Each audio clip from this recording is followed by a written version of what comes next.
And increasingly in the age of TikTok is how do you get those first 5 seconds of virality? And that could happen in multitude of different ways.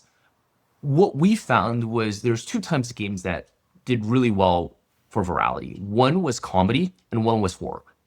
And those were ones that drove a lot of eyeballs.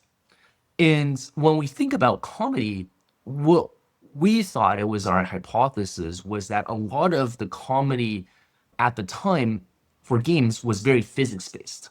If you think about things like Goat Simulator or even Minecraft, where you're pushing people off, or and that's the kind of humor that you could produce because that's only what the game allowed you to do. But there are other types of humors that games weren't capable. So think about improv comedy. You just wasn't able. You can't choose 1 to 3 dialogue lines, right? That's it's not funny. And so you can only do that in multiplayer games with your friends, right? So think about Among Us or things like Yep. that. But in a singular moment, it's hard to do that. And so when we built Suck Up, the idea was the AI was not so much a companion or a friend, but rather a foil. The star wasn't really the AI, it was the content creators. And then how do we then express it in a way that makes the content creators funny? How do we give them a stage to be funny?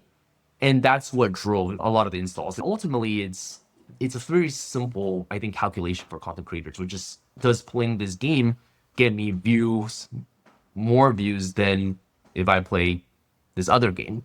And if the answer is yes, then they'll happily play your game for free. If not, then you will have to pay a boatload of money for them to play anything. So that's what we realized and how we executed against it.